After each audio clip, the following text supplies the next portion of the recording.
Okay, here's my house in Bristol. It was built in 1920, so almost 100 years old. The house never had a garage originally, and the front had a porch. It's enclosed now, but it was originally a porch. You would have seen 3 or 4 columns walking up, a nice porch, and then you'd see the front window and the front door. So that's how the house was originally built. It's on a lot and a half, so it's a pretty decent sized backyard. It took me quite a while to mow it the first time. Um, so there's the backyard. I'm just winging this here. Let's go in the front door. As you go in the front door, what used to be the porch is now enclosed.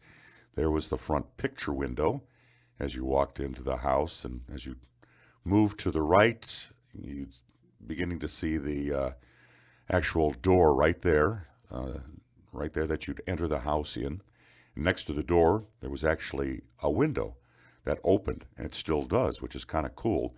I just turned this into kind of a sunroom, kind of bright, airy, relaxing.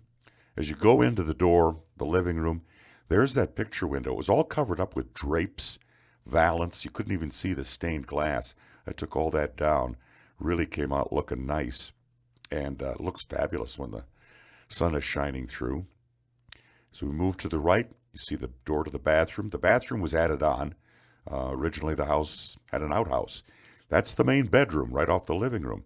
I don't use it for that. I use it as a study slash library slash music room. That's where I have my bookcases, my books, my desk, one of my stereos, a bunch of records, a nice place to go and relax. And I've got a couple of windows in there with a nice view of the backyard as well. Heading back out into the living room, that's where the oil burning furnace would have stood, right about there.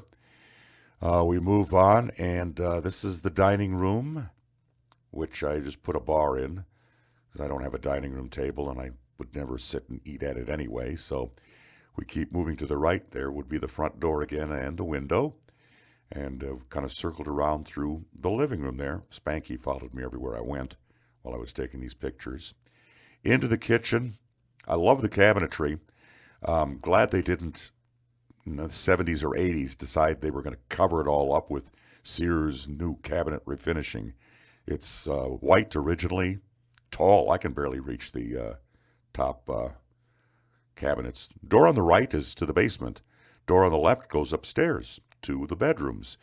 The bedroom at the top of the stairs, I turned into my recording studio. I got to put up some new wallpaper, which they took down. So there's my recording studio. That's where I do my radio show as well. And there's a closet in the back, and they've added storage. That square thing to the left is a walkway into the side of the house. My bedroom, which is just the same setup but opposite, and going back down the stairs to the kitchen. That's the end.